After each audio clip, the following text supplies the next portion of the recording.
Bonsoir. L'enregistrement est parti, Karine? Ah, OK, bon. Bon. Donc, ce soir, nous commençons une nouvelle série d'études bibliques portant sur la louange et l'adoration. Amen. Alors, je voudrais qu'on recommande cette série sous le contrôle absolu du Saint-Esprit, qu'à la sortie de cette série, que nous soyons justement ces adorateurs que le Père recherche.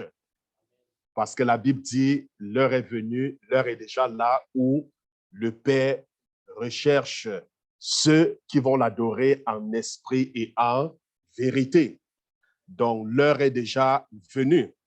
Alors, bien-aimé, je voudrais ce soir, une fois de plus, que tu dises merci au Seigneur pour cette série d'enseignements qui débute. Dis merci au Seigneur pour tout ce qu'il va faire durant ta vie pendant ce moment d'enseignement. La Bible déclare que c'est la parole qui vivifie, la chair ne sait de rien.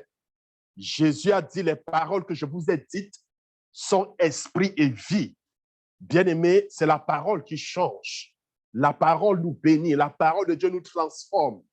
Nous voulons un changement dans notre vie de louange, d'adoration. Après, pendant même que nous commençons cette série d'enseignements, que le Seigneur commence à bouleverser, à changer nos vies. Prions que le Saint-Esprit nous instruise. Le Saint-Esprit qui est le meilleur enseignant, que son onction lui-même nous enseigne toute la vérité. Bien-aimé, que le Seigneur puisse se glorifier. Gloire à toi, Seigneur, au nom de Jésus. Amen. Alors, bien-aimé, pendant ce moment, nous allons aborder différents sous-thèmes. Donc, nous allons parler du nouveau sacerdoce. Donc, le nouveau sacerdoce, c'est le sujet que nous allons aborder aujourd'hui. Et par la suite, je vais vous présenter, ça ce sont les autres thèmes qu'on va aborder, les éléments essentiels de la louange. Nous allons aborder également la louange qui est une bénédiction. Nous allons voir les bénédictions et les obstacles. Nous allons voir les moyens bibliques de louer et d'adorer Dieu. Nous allons voir la louange comme étant un sacrifice que nous devons offrir à Dieu. Nous allons voir la signification de la louange et de l'adoration. Nous allons parler de la musique dans la louange et dans l'adoration. Nous allons parler comment conduire un service d'adoration. Nous allons parler du sens prophétique de la louange et bien d'autres éléments. Amen. Donc là, je vous liste en quelque sorte les titres que nous allons aborder. Alors, la louange et l'adoration, bien-aimés, représentent l'un des sujets les plus importants de toute la Bible. Je dis bien, ça représente l'un des sujets les plus importants de toute la Bible. C'est aussi l'un des sujets les plus négligés. Vous convenez avec moi que c'est aussi l'un des sujets les plus négligés, malgré son importance. Alors, je vais tout simplement dire que ne pas pratiquer, je dis bien, ne pas pratiquer la louange et l'adoration spirituelle, ne pas pratiquer la louange et l'adoration spirituelle et pure, c'est tout simplement négliger un aspect vital du but principal de notre appel en Christ. Si tu négliges la louange et l'adoration, tu négliges tout simplement un aspect vital, tu négliges tout simplement un aspect important de ton appel en Jésus-Christ. Au ciel, qu'est-ce que vous croyez qu'on va faire? On va louer, on va célébrer, adorer le Seigneur. Les anges, les archanges qui sont au ciel, qu'est-ce que vous croyez qu'ils font? Tous les pour la Bible dit, ils se prosternent, ils déposent les couronnes. Est-ce que vous comprenez? Ils se prosternent, ce n'est que ce qu'ils font. Amen. Donc, c'est pour cela que je dis, c'est l'un des sujets les plus importants dans la Bible, mais c'est aussi l'un des sujets les plus négligés. Et celui qui ne pratique pas la louange et l'adoration néglige tout simplement un aspect vital du but principal, n'est-ce pas, de son appel en Jésus-Christ.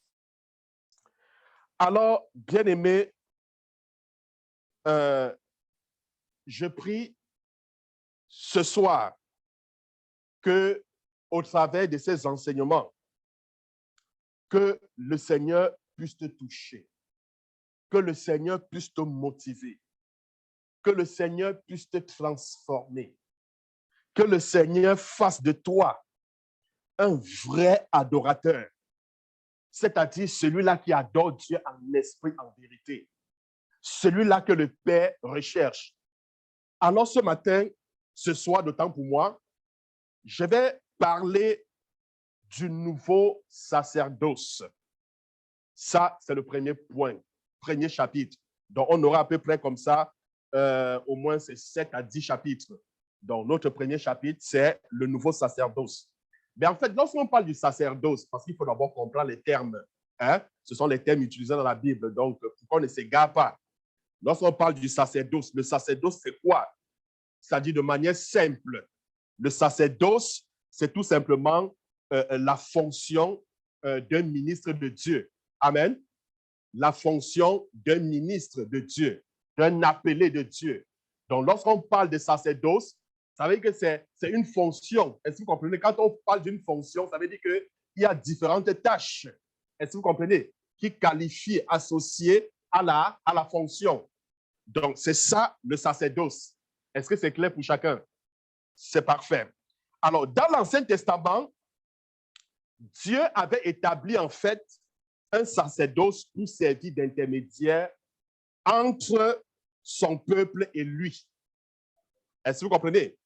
Donc, il établit un sacerdoce pour servir d'intermédiaire entre son peuple et lui. Donc, il avait besoin des personnes qui vont se tenir comme à la brèche pour le peuple. Des personnes, n'est-ce pas, par qui il pouvait passer pour toucher le peuple. Des personnes qui pouvaient intercéder pour le peuple. Amen. Donc, il avait donc établi donc le sacerdoce. Alors, le ministère comprenait en fait un système compliqué, c'est-à-dire c'était très compliqué, un système compliqué de rites et de cérémonies qui symbolisaient en fait les réalités spirituelles futures. Donc, lorsqu'on voit en fait les fonctions, les tâches liées au sacerdoce, hein, c'est-à-dire aux sacrificateurs, parce que c'était des personnes qui exerçaient le sacerdoce, d'accord? Ou les prêtres, si vous voulez. Hein? Ce sont des personnes qui étaient appelées au sacerdoce. Alors, lorsqu'on voit donc les choses qu'il fallait faire, c'était des rites un peu compliqués. Est-ce que vous comprenez? Donc, souvent, tu voyais, tu te posais la question, mais quelle est la signification de ces choses? Mais ces choses, pourtant, en fait, avaient des réalités spirituelles futures. Amen. Elles étaient en fait l'ombre, c'était l'ombre en fait des choses qui devaient arriver hein, dans le Nouveau Testament. Nous savons que quand nous regardons l'Ancien Testament, hein, c'est-à-dire le Nouveau Testament, nous voyons l'ombre de certaines choses. Hein, nous voyons des types et des types et des images. Donc, ça veut dire que si nous parvenons à interpréter ces choses, si nous parvenons à comprendre ces choses, nous allons facilement comprendre ce qu'il en est, n'est-ce pas, dans le Nouveau Testament. Alors, le ministère sacerdotal de Christ a accompli tous les types compris dans le sacerdoce de l'Ancien Testament. Christ, en fait, a accompli tout le symbolisme de ce sacerdoce. Alors, le sacerdoce lévitique a maintenant été remplacé par un nouveau sacerdoce. Parce que lorsqu'on parle du sacerdoce dans l'Ancien Testament, Jésus a tout accompli avec tous les symboles. Parce que lorsqu'on parlait du sacerdoce, il y avait les symboles, d'accord? Symboles. Peut-être vous posez la question, pourquoi le pasteur va là-dedans? Ça va nous aider à progresser lorsqu'on parle de la louange et de l'adoration. Amen. Ça va bien nous aider. Alors, comme je disais, le sacerdoce lévitique a été remplacé par un nouveau sacerdoce. D'accord? C'est-à-dire la manière que les sacrificateurs dans l'Ancien Testament faisaient les choses. Est-ce que vous comprenez? Ça a été remplacé. Est-ce que vous comprenez? Avec la nouvelle alliance. La manière dont ils faisaient, c'était des images des choses à venir. Est-ce que vous comprenez? C'était des types des choses à venir. Donc, ça a été remplacé. Nous savons que la nouvelle alliance est meilleure que l'ancienne alliance. Alors, selon les thèmes, en fait, de la nouvelle alliance, tous les croyants sont des sacrificateurs pour Dieu. Est-ce qu'on se comprend? Nous sommes tous des sacrificateurs. Tous des sacrificateurs pour Dieu. Un sacrificateur, c'est qui? C'est quelqu'un qui exerce un ministère sacerdotal. C'est quelqu'un qui a été choisi par Dieu, appelé par Dieu pour servir d'intermédiaire entre Dieu et le peuple. Amen. Alors, il y a un certain nombre de responsabilités, de choses qu'il doit accomplir. Alors, dans l'Ancien Testament, ce n'était pas tout le monde, ce n'était pas tous les enfants d'Israël qui étaient des sacrificateurs. Est-ce que vous comprenez? On va voir plus loin que pour être sacrificateur, on devenait sacrificateur par filiation. Est-ce que vous comprenez? Il fallait appartenir à la tribu de Lévi. Hein? Et les enfants d'Aaron étaient consacrés comme sacrificateurs. Est-ce que vous comprenez? Mais dans la nouvelle alliance, nous sommes tous les sacrificateurs. Est-ce que quelqu'un comprend? Nous sommes tous des sacrificateurs. Alors, nous n'offrons pas des sacrifices, des animaux, comme le faisaient les sacrificateurs de l'Ancienne Alliance. Vous savez, dans l'Ancienne Alliance, le but du sacrificateur, c'était quoi? C'était de s'approcher de Dieu. Est-ce que vous comprenez? C'était de s'approcher de Dieu afin d'offrir des sacrifices à Dieu. Est-ce que vous comprenez? Ces sacrifices étaient reçus par Dieu. Ces sacrifices étaient reçus par Dieu. Et ces sacrifices, ça pouvait être quoi? Ça pouvait être les animaux. Est-ce que vous comprenez? C'était les animaux qu'ils prenaient, le sang qu'ils aspergeaient. Donc, dans la nouvelle alliance, en fait, ce ne sont pas les animaux qui sont offerts comme sacrifice. Amen. La Bible dit quoi? La Bible dit dans 1 Pierre chapitre 2, le verset 5. 1 Pierre chapitre 2, le verset 5. Alors, nous sommes appelés à être, la Bible dit, un saint sacerdoce, afin d'offrir des victimes spirituelles agréables à Dieu par Jésus-Christ. Par Jésus-Christ. Donc, nous sommes appelés à être un saint sacerdoce afin d'offrir des victimes spirituelles agréables à Dieu par Jésus-Christ. L'un des sacrifices spirituels que nous offrons est quoi? C'est la louange. Amen. La Bible dit, nous sommes appelés à offrir à Dieu quoi? À offrir des victimes spirituelles. Et l'un des sacrifices que nous sommes appelés à offrir, ce sont des louanges. Et vous allez comprendre pourquoi, quand on parle des sacrifices de louanges, pourquoi. Donc, ce sont des louanges. Alors, la Bible dit, dans Hébreux 13, verset 15, Hébreux chapitre 13, le verset 15, la Bible dit, par lui, c'est-à-dire par Jésus, offrons sans cesse à Dieu un sacrifice de louange. Offrons à Dieu sans cesse un sacrifice de quoi? De louange. C'est-à-dire, écoutez, c'est-à-dire le fruit de lèvres qui confessent son nom.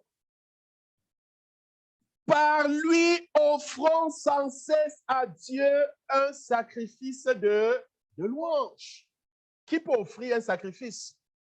C'est un sacrificateur. Amen. Et nous sommes appelés comme étant des sacrificateurs. Parce que la Bible dit, Christ a fait de nous un royaume de sacrificateurs pour Dieu le Père. Et la Bible dit donc quoi? La Bible dit que par lui, offrons sans cesse à Dieu un sacrifice de louange, c'est-à-dire le fruit de lèvres qui confessent son nom. Alors, le mot grec traduit par offrir est anaphéro, d'autant pour moi, anaphéro. C'est le même mot qui est utilisé dans Exode chapitre 24, le verset 5. Exode 24, verset 5. La Bible dit Moïse envoya les jeunes hommes, enfants d'Israël, pour offrir à l'Éternel des holocaustes et immoler des taureaux et sacrifices d'action de grâce. Alors, je voudrais aborder avec vous l'aspect du sacerdoce de l'ancienne alliance pour que vous puissiez, pour qu'on puisse faire une comparaison, parce que je vous ai dit que c'était des images des choses à venir. Amen. Pour mieux comprendre, moi, en tant que sacrificateur, alors, qu'est-ce que je dois faire pour que mon sacrifice, pour que ma louange soit perçue par Dieu? Amen. Qu'est-ce que je dois faire pour que mon adoration soit perçue par Dieu? Donc, c'est pour cela qu'il est important de parler de l'aspect du sacerdoce de l'ancienne alliance. Alors, le mot sacrificateur est associé avec celui qui s'approche de Dieu. Donc, quand on parle de sacrificateur, c'est associé avec quoi? Celui qui s'approche de Dieu, ceux qui s'approchent de Dieu. Parce que dans l'ancienne alliance, c'était des sacrificateurs qui jouaient ce rôle. Amen. Ce privilège particulier attaché à ce sacerdoce est mentionné dans Exode. Je peux vous donner des versets, peut-être que je ne dois pas lire ici, et qui pourront peut-être vous aider à la maison pour approfondir vos études. Donc, vous pouvez prendre, par exemple, Exode chapitre 19, le verset 22. Vous pouvez également prendre Deutéronome chapitre 21, le verset 5. Alors, le mot sacrificateur fait souvent référence au fils d'Aaron. Quand on parle de sacrificateur, on fait souvent référence au fils d'Aaron. Mais le mot sacrificateur possède aussi une application plus large. Parce que lorsqu'on regarde dans la Bible, c'était les fils d'Aaron. C'était Aaron et ses fils qui étaient consacrés comme étant des sacrificateurs. Mais nous voyons aussi, au sens large, le mot aussi appliqué parce que nous voyons, il y a des personnes qui étaient aussi des sacrificateurs sans toutefois être de la descendance de Lévi. Amen. Sans toutefois être les fils d'Aaron. Nous voyons par exemple Melchisédek. Amen. Melchisédek, par exemple, était un sacrificateur. Donc, et nous avons autres sacrificateurs mentionnés dans Exode qui exerçaient leur ministère avec le choix de la tribu de Lévi comme seule tribu sacerdotale. Alors, il y a 3 attributs des sacrificateurs dans l'ancienne alliance, très importants. Quand je parle de l'ancienne alliance, je parle de l'Ancien Testament. Est-ce que c'est clair pour tout le monde? Alors, dans l'Ancien Testament, il y a 3 attributs, je dis bien 3 attributs propres aux sacrificateurs, concernant les sacrificateurs. Déjà, dans Nombre 16, Nombre chapitre 16, le verset 5, nous voyons 3 attributs se rapportant au sacerdoce de l'Ancien Testament. Alors, nous allons donc sortir les 3 attributs et puis nous allons les étudier. Je fais la lecture. Alors, il dit demain, l'Éternel fera connaître, demain, l'Éternel fera connaître ce qui est à lui et qui est saint. Et il le fera approcher de lui, il fera approcher de lui celui qu'il choisira. Il dit demain, l'Éternel fera connaître ce qui est à lui et qui est saint. Hein? L'Éternel fera connaître ce qui est à lui et qui est saint. Il faut souligner, connaître ce qui est à lui et qui est saint. Il fera approcher de lui. Il faut souligner, il fera approcher de lui. Donc, lorsque nous regardons dans ce texte, les 3 attributs des sacrificateurs de l'ancienne alliance qui ressortent, c'est quoi? Le premier attribut, c'est quoi? C'est que c'est quelqu'un mis à part pour l'Éternel. Un sacrificateur, c'est quelqu'un qui est mis à part pour l'Éternel. Alors, ceci est expliqué par ce qui est à lui. Amen. Quand il dit ce qui est à lui, donc ce qui est à l'Éternel, ça veut dire quoi? Ça veut dire c'est quelqu'un que Dieu a mis à part pour lui. Amen. Donc, ça veut dire pour être si on veut être un sacrificateur dans la nouvelle alliance, il faut être mis à part par l'Éternel. Il faut être appelé par l'Éternel. Amen. Le deuxième attribut qui ressort, c'est saint. Saint. Hein? Il dit, et qui est saint? Qui est saint? Parce qu'il dit quoi? Demain, l'Éternel fera connaître ce qui est à lui et qui est saint. Ce qui est saint. Ce qui est saint. Ce qui est saint. Le troisième attribut, c'est ordonné pour s'approcher de Dieu. Ordonné pour s'approcher de Dieu.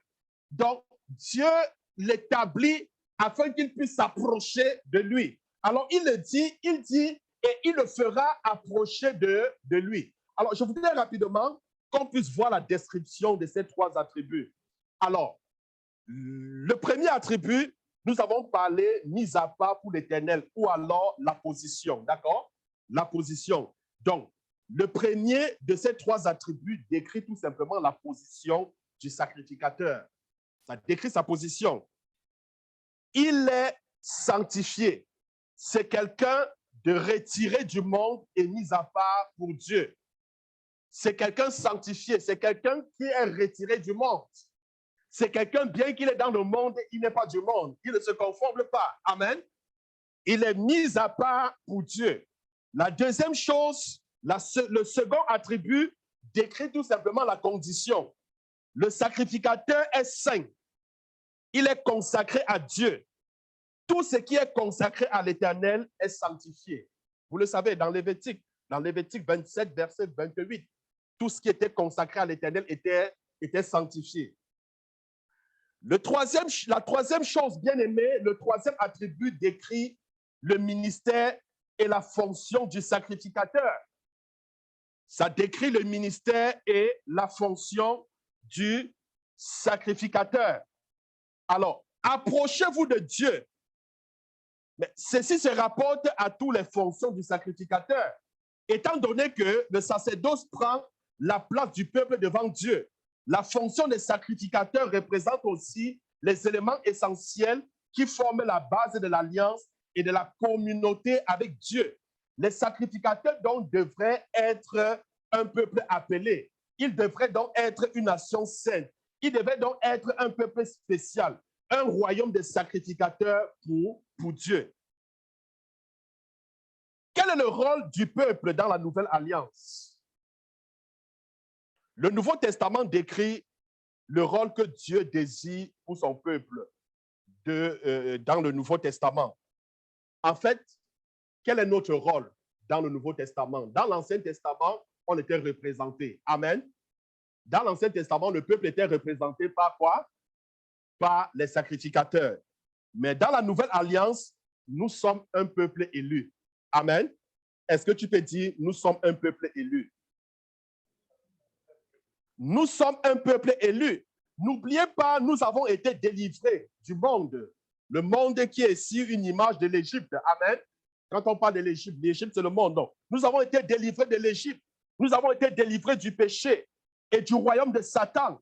Et nous avons été mis à part pour le royaume de Dieu et du Fils de son amour, selon ce que Colossiens, chapitre 1, verset 13 le dit. Donc, nous avons été délivrés. Nous avons été délivrés du monde. Nous avons été mis à part pour le royaume de Dieu. Nous devons être un peuple saint. Amen. Nous devons être un peuple saint. Bien-aimés, la sanctification est essentielle à la communion avec Dieu. C'est très important. Dans le domaine de la louange, parce que quand nous venons dans la louange, dans l'adoration, nous sommes des sacrificateurs et nous venons offrir un sacrifice de louange à Dieu. Amen. C'est très important. Et il est important de vivre dans la sanctification. Il est important d'être saint lorsqu'on entre dans la présence de Dieu. Donc, bien aimé, la sanctification est essentielle, très essentielle. La Bible dit dans Hébreux chapitre 12, le verset 14, que sans la sanctification, personne ne verra le Seigneur. Sans la sanctification, nul ne verra le Seigneur. Donc, avant même de commencer à louer le Seigneur, à le célébrer, mais comment est-ce que les sacrificateurs faisaient avant d'aller dans la présence du Seigneur? Nous allons voir. Ils se lavaient les mains, ils se lavaient les pieds, ils changeaient les vêtements. Est-ce que vous comprenez? C'est signe de purification. Amen. C'est signe de purification, signe de sanctification. Donc, de même, quand nous voulons nous approcher à Dieu, quand nous voulons louer le Seigneur, quand nous voulons l'adorer, rassurons-nous de nous sanctifier, d'être propres devant lui. Est-ce que quelqu'un peut dire Amen? Bien-aimés, nous devons nous approcher de Dieu afin d'offrir des sacrifices spirituels. Oui, nous devons nous approcher de Dieu afin d'offrir des sacrifices spirituels. N'oubliez pas, bien-aimés, la Bible dit que nous sommes, n'est-ce pas, un saint sacerdoce afin d'offrir des victimes spirituelles agréables à Dieu par Jésus-Christ.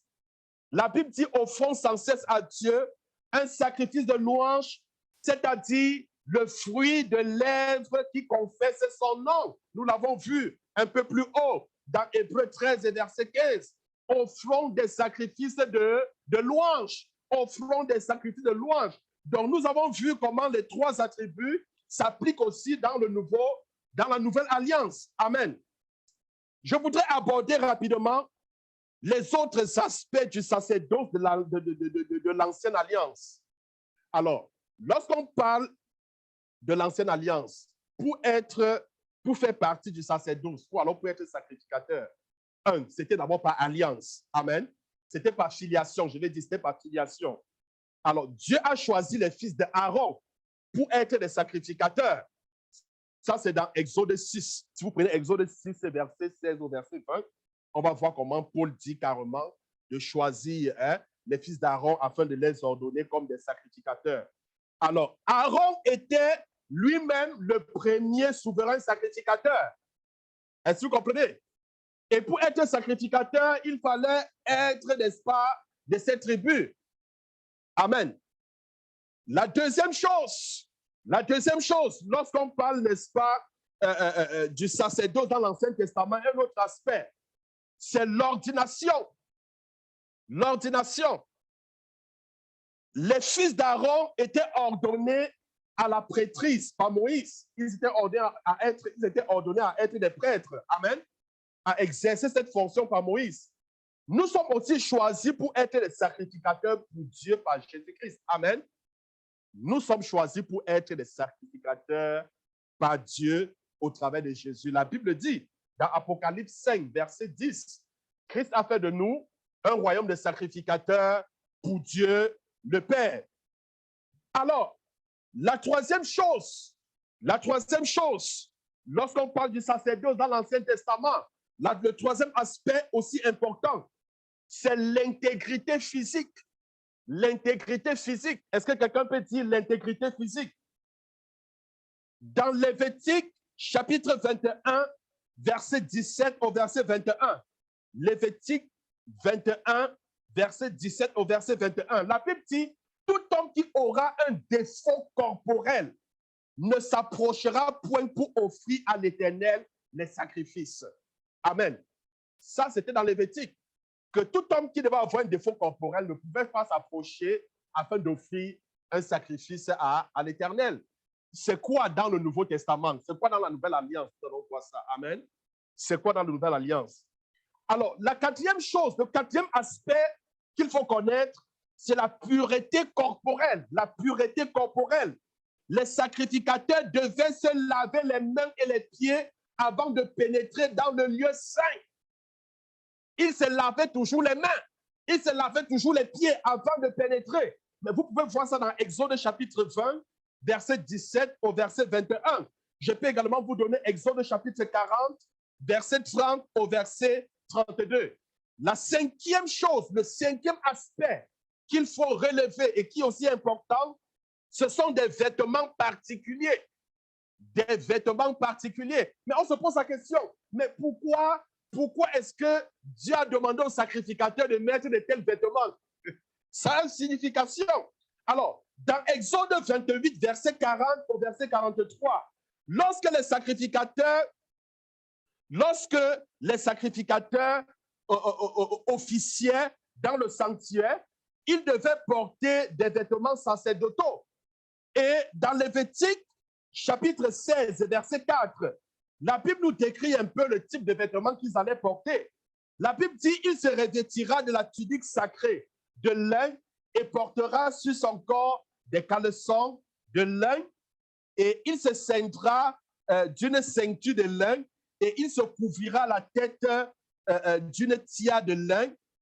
Ce sont les vêtements sacrés. Amen. Mais pourquoi il devait porter une tunique en lin et tout? Cela aussi a une signification. Et nous allons voir pourquoi le Seigneur voulait qu'il porte cette tunique en lin et non en d'autres matériaux, par exemple. Alors, les vêtements se composaient de 4 parties, d'accord? Alors, il y avait la tunique, ça c'est d'un. La tunique devait être constituée d'une seule pièce, lin et sans couture. Deuxième, ce sont les caleçons, des caleçons de lin aussi. Troisième chose, la ceinture. La Bible nous parle ici d'une ceinture multicolore aux couleurs, n'est-ce pas, du voile qui pendait devant le lieu saint. Le quatrième, c'est le tiare, une tiare de lin. Alors, nous avons aussi des vêtements spirituels pour notre ministère sacerdotal dans la Nouvelle Alliance. Amen. Dans la Nouvelle Alliance, nous avons aussi des vêtements que nous revêtons. La Bible dit dans Psaume 132, le verset 16, Psaume 132, verset 16, il dit, je revêtirai de salut ces sacrificateurs. Je revêtirai de quoi?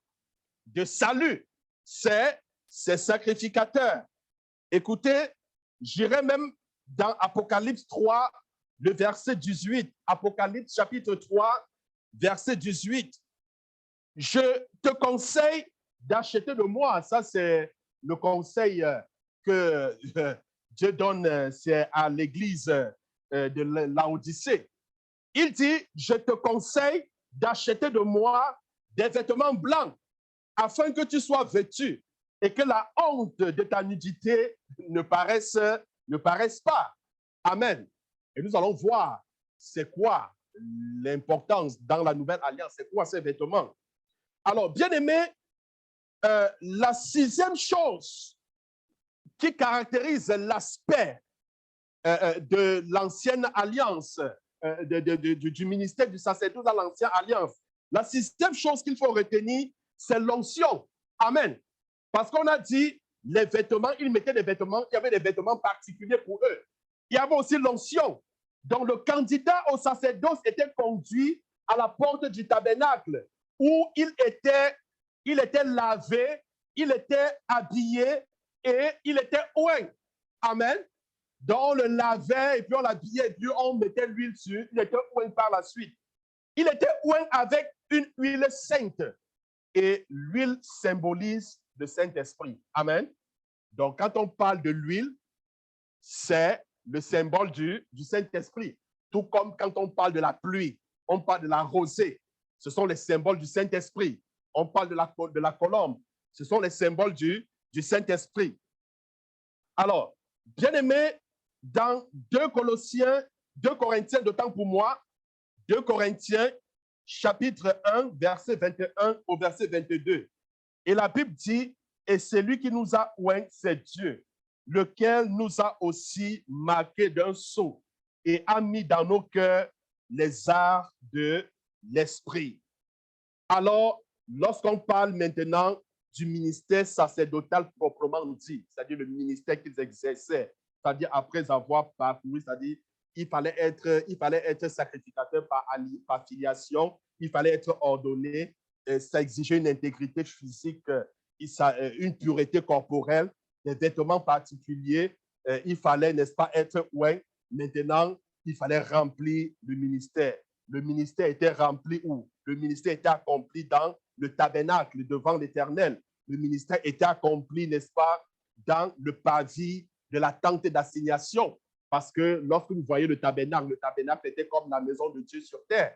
Elle était divisée, n'est-ce pas, en 3 parties. Il y avait les parvis, le lieu saint et le lieu très saint. C'est là où les sacrificateurs officiaient, c'est là où ils rendaient, n'est-ce pas, ministère.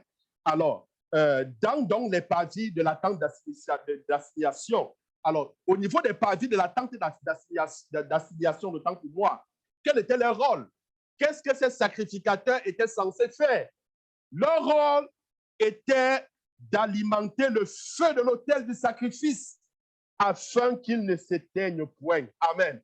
Il fallait alimenter le feu. C'est ce que la Bible dit dans Lévitique, chapitre 6, le verset 9 au verset 13. Ils avaient pour rôle de faire quoi? Alimenter le feu. Mais la Bible dit quoi? La Bible dit que le bois ne manque jamais sur l'autel. Est-ce que quelqu'un peut dire Amen? Que le bois ne manque jamais sur l'autel. Mais bien aimé, la louange est justement ce sacrifice. Est-ce que quelqu'un me comprend? Mais en tant que sacrificateur, quand nous louons, quand nous adorons le Seigneur, nous maintenons ainsi la flamme, le feu de Dieu sur l'autel. Si quelqu'un veut comprendre, il devait dire Amen. Et c'est ça notre rôle, maintenir le feu sur l'autel en louant le Seigneur, en l'adorant chaque fois. Est-ce que quelqu'un peut dire Amen? C'est très important, bien aimé. Donc, comme je disais, ils avaient pour fonction d'alimenter le feu de l'autel du sacrifice afin qu'il ne s'éteigne pas. Ils avaient pour rôle enlever les cendres de l'autel. Ils avaient pour rôle offrir des sacrifices le matin et le soir. Est-ce que vous comprenez? Le matin et le soir, c'était le rôle. Ils offraient des sacrifices à Dieu. Gloire à Dieu. Ils avaient pour rôle de bénir le peuple après les sacrifices journaliers. Après avoir donné, offert des sacrifices, ils étaient appelés à bénir le peuple. Ils étaient appelés à offrir les sacrifices sur l'autel. Ils étaient appelés à sonner les trompettes d'argent ou la corne, n'est-ce pas, de jubilé. Donc, bien aimé, voilà donc entre autres les rôles auxquels ils étaient appelés et plusieurs autres que je ne n'aurais que, si je me mets à lister, je pense que je prendrai encore peut-être 20 minutes. Amen. Donc, dans le lieu saint, pour brûler l'encens, dans le lieu saint, qu'est-ce qu'ils faisaient? Dans le lieu saint, mais ils brûlaient de l'encens sur l'autel d'or, hein, le matin et le soir. Hein? Ils nettoyaient et allumaient les lampes le soir. Hein? Ils plaçaient les pains de proposition sur la table des pains, etc. Donc, bref, ce n'est qu'un aperçu. Amen. Il y en a plusieurs. Alors, les membres maintenant de la nouvelle alliance doivent aussi être. Là, je fais maintenant la comparaison, d'accord? Nous avons vu, n'est-ce pas, j'ai énuméré là 7 aspects de l'ancienne alliance. Hein? Alors, en lien maintenant avec la nouvelle alliance. Dans l'ancienne alliance, on a dit qu'on devenait sacrificateur par filiation, n'est-ce pas? C'est-à-dire, c'était les fils. Les fils de qui? Les fils de Aaron. Hein? Aaron et ses fils qui étaient consacrés, quoi? Souverains des sacrificateurs. Et Aaron lui-même était le souverain sacrificateur. Et dans la nouvelle alliance, les membres de la nouvelle alliance doivent aussi être les fils de Dieu. Amen. Ça veut dire que pour être sacrificateur dans la nouvelle alliance, tu dois être fils de Dieu. Tu dois être enfant de Dieu. Bien-aimés, nous faisons partie de la famille de Dieu et nous sommes les descendants de notre souverain sacrificateur qui est le Seigneur Jésus-Christ. Amen. Gloire à Dieu. Seuls les fils de Dieu, je dis bien ceci, seuls les fils de Dieu vraiment régénérés peuvent avoir accès au sacerdoce royal. Seuls les fils de Dieu régénérés peuvent avoir accès au sacerdoce royal. Ce n'est pas le moyen de la nouvelle naissance que l'esprit humain est rendu à vie pour Dieu. Bien-aimés, avant cette transformation, nous sommes totalement incapables d'offrir l'adoration spirituelle que recherche le Père. Quelqu'un qui n'est pas né de nouveau, écoutez-moi bien, ne peut pas offrir à Dieu l'adoration qu'il recherche. La Bible dit dans Jean chapitre 4, le verset 23 au verset 24, la Bible dit, mais l'heure vient, l'heure est déjà là, où les vrais adorateurs adoreront le Père en esprit et en vérité. C'est là les adorateurs que le Père recherche. C'est là les adorateurs que le Père recherche. Bien-aimé, toute personne qui n'est pas née de nouveau ne peut pas offrir à Dieu l'adoration spirituelle. Ce n'est pas possible. Amen. Ce n'est pas possible. Cependant, la nouvelle naissance, donc, bien-aimé, nous permet cela. Donc, nous permet cela. L'adoration spirituelle, bien-aimé, est l'esprit de Dieu adorant tout simplement par le canal de notre esprit racheté et renouvelé. Est-ce que quelqu'un a compris? L'adoration spirituelle, c'est quoi? L'adoration spirituelle est l'esprit de Dieu. L'esprit de Dieu adorant par le canal de notre esprit racheté et renouvelé. Bien-aimé, la deuxième chose, nous avons parlé de l'ordination dans l'Ancienne Alliance. Il fallait être fils. Hein? Il fallait être fils d'Aaron. Il fallait être ordonné. Dans la Nouvelle Alliance, nous sommes établis sacrificateurs pour notre Dieu. Nous avons été établis. La Bible dit, dans Jean chapitre 15, le verset 16, il dit, « Je vous ai choisi et je vous ai établi. » Je vous ai choisi et je vous ai établi. Bien-aimés, en tant qu'enfants de Dieu, nous sommes tels que 1 Pierre chapitre 2, le verset 29 dit, nous sommes un sacerdoce royal, nous sommes une nation sainte, nous sommes un peuple élu. Gloire à Dieu. Nous avons été choisis, nous avons été appelés par Dieu afin d'annoncer les vertus de son royaume. Est-ce que quelqu'un peut dire Amen? Bien-aimé, dans Apocalypse 5, verset 10, la Bible dit que Christ a fait de nous un royaume de sacrificateurs pour Dieu le Père. Il a fait de nous un royaume de sacrificateurs. Écoutez, nous avons été établis sacrificateurs. Ça veut dire, quand tu reçois Jésus comme ton maître et Seigneur, quand tu crois en Jésus-Christ, est-ce que quelqu'un comprend? Quand tu acceptes la bonne nouvelle du royaume des cieux et que tu deviens enfant de Dieu, tu es automatiquement établi sacrificateur dans le royaume de Dieu. Amen. Tu es établi sacrificateur dans le royaume de Dieu. Bien-aimé,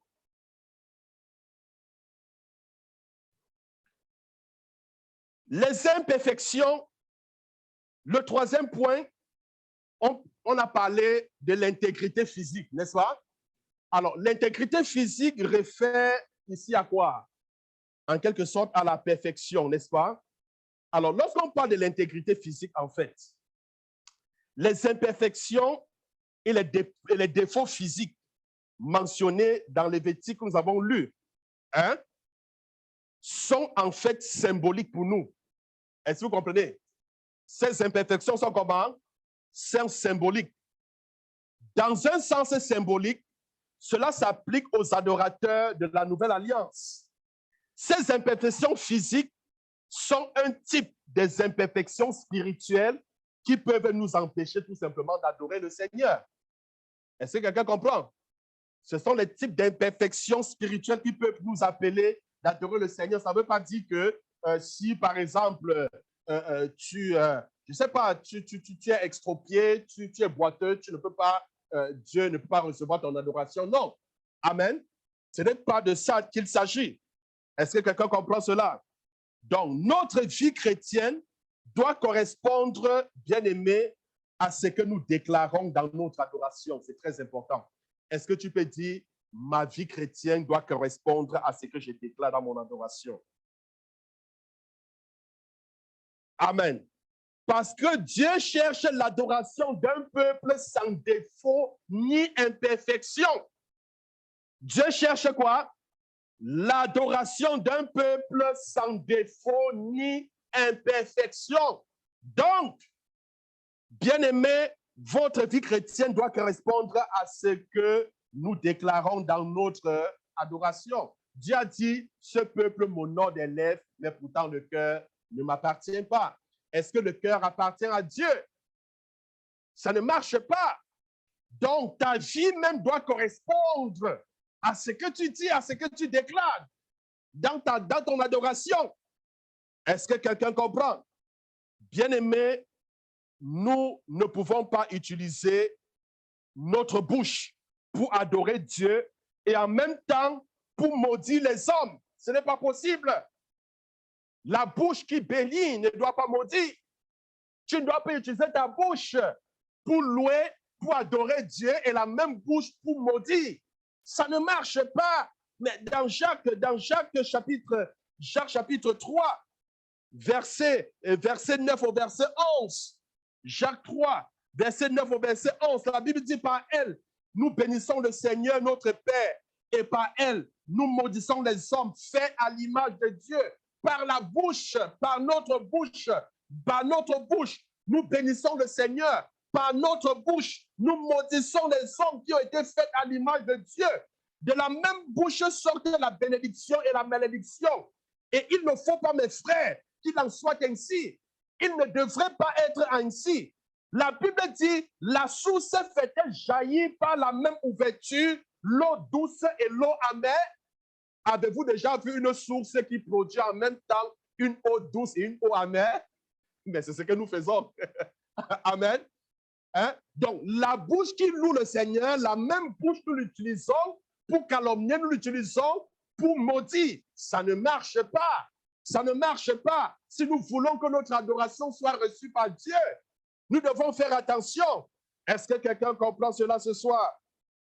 Bien-aimé, le quatrième point, on a parlé de la pureté corporelle. La pureté corporelle. Il s'agit, n'est-ce pas, d'être purifié. D'être purifié. L'exemple de l'Ancien Testament, palpant, hein, avant d'aller à Bethel pour bâtir un temple à l'Éternel, Jacob a demandé à sa maison, dans Genèse chapitre 35, le verset 2, Genèse 35, verset 2, Jacob demanda à sa maison, ôtez les dieux étrangers qui sont au milieu de vous, purifiez-vous et changez de vêtements. Purifiez-vous et changez de vêtements. Bien-aimé, Moïse a aussi insisté pour que le peuple se sanctifie et lave les vêtements en préparation à la manifestation, n'est-ce pas, de l'Éternel le troisième jour. Dieu avait dit à Moïse qu'il devait se révéler sur le mont Sinaï. Il avait demandé à ses enfants, au peuple d'Israël, d'attendre au pied de la montagne et que le troisième jour, il allait se révéler, il allait se manifester.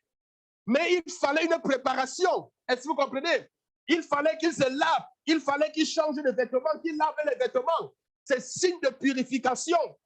Bien-aimé, Dieu a insisté. Dieu insista pour que les sacrificateurs se lavent les mains et les pieds dans la cuve avant de remplir leur fonction devant l'Éternel. Il a insisté qu'il faut qu'ils se lavent d'abord les mains. Il faut qu'ils se lavent les pieds. Il faut.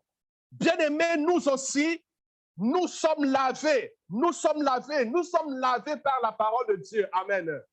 Nous sommes lavés par la parole de Dieu. Bien-aimés, par le baptême de la régénération et le renouvellement du Saint-Esprit, nous sommes purifiés. Nadab et Abihu sont morts devant l'Éternel. Vous savez pourquoi ils sont morts? Ils sont morts pour n'avoir pas suivi les instructions destinées aux sacrificateurs qui se présenteraient devant Dieu. Nous pouvons voir l'histoire dans Lévitique chapitre 10, le verset 1 au verset 3. Donc Dieu a dit, je serai sanctifié par ceux qui s'approchent de moi et je serai glorifié en présence de tout le peuple. Donc, bien aimé, cet exemple devrait nous servir d'avertissement. Se présenter devant l'Éternel n'est pas une chose à prendre à la légère. Est-ce que vous comprenez? Donc, souvent, nous avons tendance à nous présenter n'importe comment devant la face de Dieu, devant la présence de Dieu. Ce n'est pas quelque chose à prendre à la légère. Je dis bien ceci, se présenter devant le Seigneur n'est pas une chose à prendre à la légère. la fonction de sacrificateur de l'ancienne alliance constituait un privilège immense. Il en est de même aujourd'hui, bien-aimés. En fait, le privilège encore est plus grand.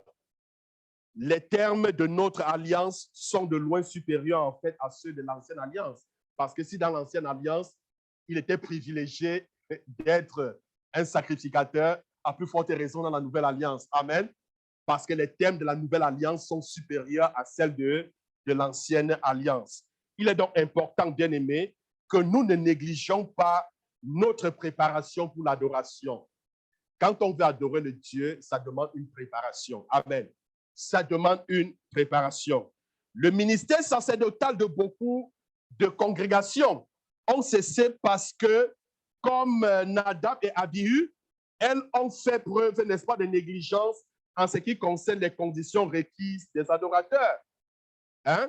En ce qui concerne les résultats requis des adorateurs. Alors, bien aimé, quand vous faites donc ceci, le résultat, c'est quoi? La purification par le sang, par la parole et l'esprit produit 5 résultats. Je dis bien ceci, la purification par le sang, par la parole et par l'esprit produit 5 résultats. Le premier résultat que ça produit en nous, c'est quoi? C'est que nous avons une conscience pure. Amen. C'est-à-dire, quand tu veux adorer, louer Dieu, passe d'abord le temps. Seigneur, passe un moment de sanctification. Seigneur, pardonne-moi, purifie-moi. Amen. Prends d'abord le temps de t'humilier, de te purifier, de te sanctifier. Si tu avais quelqu'un dans le cœur, Seigneur, je pardonne telle personne. Amen. Donc, le résultat, c'est quoi? C'est une conscience pure. Amen. C'est une conscience pure. Les mains pures. Un cœur pur. Gloire à Dieu. Un cœur pur. Un cœur pur. Alors, lorsqu'on parle de la conscience, j'ai encore à peu près 10 minutes. Dans 10 minutes, je cesse. Amen. Alors, lorsqu'on parle de la conscience pure, la Bible dit que, en fait, nous ne nous approchons plus de Dieu avec le sang des animaux. Amen. Mais parce que le sang de Jésus nous a purifiés. Et le sang de Jésus, n'est-ce pas, nous libère, n'est-ce pas, de toute forme de toute forme de sentiment de culpabilité. Donc, quand nous passons le temps, nous avons la conscience pure. Nous avons également les mains pures. Dans Somme chapitre 24, verset 3 au verset 4. Somme 24, verset 3 au verset 4. La Bible dit, qui se lèvera jusqu'à son lieu saint? Celui qui a les mains innocentes. C'est une question. Qui se lèvera jusqu'à son lieu saint? Qui pourra se lever jusqu'à son lieu saint? La Bible dit, c'est celui qui a les mains innocentes. Alors la Bible dit, approchez-vous de Dieu et il s'approchera de vous. Dans Jacques chapitre 4, le verset 8. Alors, bien-aimés, la nouvelle alliance représente l'équivalence dans l'ancienne alliance de la condition exigeant de se laver les mains avant de remplir les fonctions devant le Seigneur. Cela veut tout simplement dire que nous devons être propres avant de servir les autres. Amen. Voilà, parce que quand tu te mets, par exemple, dans un service pour conduire l'adoration, tu es un peu comme le canal qui conduit les autres. Amen. Amène les autres. Donc, il faut te rassurer. Il faut te rassurer d'être propre. Amen. C'est très important. Rassure-toi. C'est-à-dire, quand on te programme même pour la louange, l'adoration à l'église, mais prends du temps. Amen. Prends du temps en semaine. Jeûne, prie. Confesse, purifie-toi devant le Seigneur parce que tu t'en vas exercer un ministère de sacerdoce. Est-ce que vous comprenez? Tu t'en vas exercer un ministère de sacrificateur. Prends le temps devant le Seigneur. Purifie-toi. Purifie. On va le voir lorsqu'on va parler au niveau de l'Église. Amen. Mais je profitais juste pour dire cela. Donc, bien-aimés, nous devons donc consacrer nos mains à l'œuvre du Seigneur et non pas les utiliser pour voler ou alors pour faire d'autres choses mauvaises. Nous avons également le cœur pur. Ça, c'est le troisième résultat. Avoir le cœur pur. Alors, bien-aimés, je vais chuter ici. Et pour chuter, lorsqu'on parle des vêtements, pourquoi les vêtements de lin? Donc, si vous voyez les caractéristiques, la Bible parle, n'est-ce pas, des vêtements de lin. Hein? En fait, le vêtement de lin empêche de transpirer. Amen. Ça empêche la transpiration. Est-ce que vous convenez avec moi? Hein? Or, la transpiration est une malédiction. Ben oui, vous me dites que, hein? J'ai compris quoi dire, hein? Hein? Dans Genèse 3, verset 19.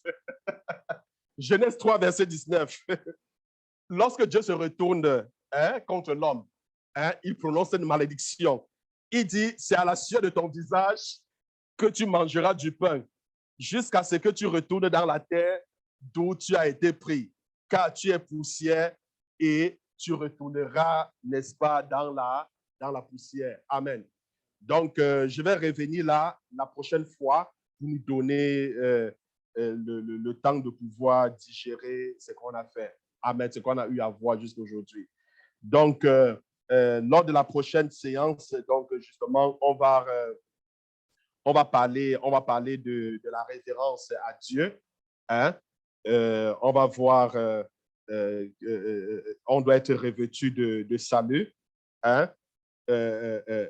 Justement, lorsqu'on parle le vêtement vient cacher la chair, n'est-ce pas?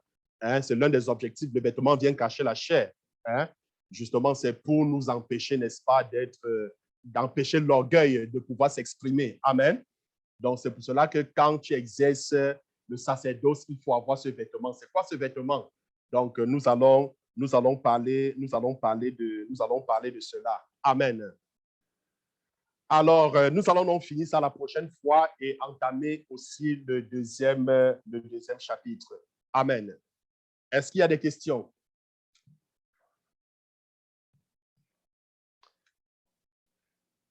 Oui.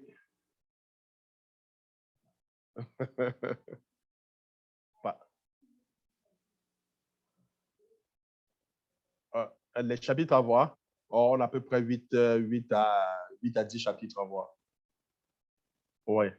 Ben là, nous sommes au premier. On n'a pas fini le premier. Donc, on n'a pas fini le premier. Peut-être, on pourra voir, peut-être, ça dépend. On pourra prendre peut-être un chapitre ou deux séances, ça dépendra. Amen. On va vraiment aller doucement. Donc, j'ai voulu commencer d'abord par cette base dans l'Ancien Testament. Comment est-ce que le sacerdoce, comment est-ce que les gens se préparaient pour qu'on comprenne que ce n'est pas une histoire, on se lève, on vient, on se met à adorer le Seigneur. Non, non, non. Ça demande une préparation, c'est important. Amen. C'est très important, c'est très, très important. Même quand on prie de manière individuelle, hein, voilà, de manière individuelle, n'oublions pas, la Bible dit Dieu siège au milieu de la louange, hein, de son peuple. C'est important. Donc, louer, c'est prier deux fois. Et on va voir que la louange est tellement forte, tellement puissante, tellement puissante. On va voir des cas dans la Bible où les gens ont été délivrés juste lorsqu'ils louaient et adoraient le Seigneur. Les chaînes se sont rompues, la puissance de Dieu est descendue, les chaînes avec lesquelles ils étaient tenus ont été brisées, les portes de la prison s'est ouverte. Donc, comme je disais, c'est l'un des sujets les plus importants de la Bible, c'est aussi un des sujets les plus négligés. Amen. Donc, avant de commencer, avant de t'embarquer dans l'adoration, prends le temps devant le Seigneur. Confesse, essaie de te purifier. C'est comme ça, c'est le symbole, hein, c'est comme ça dans l'Ancien Testament. C'est laver les mains, etc. Amen. C'est très important. Amen. Donc, on va évoluer, au fur et à mesure. Donc, il y a vraiment du stock. Je ne sais pas si le pasteur a quelque chose à...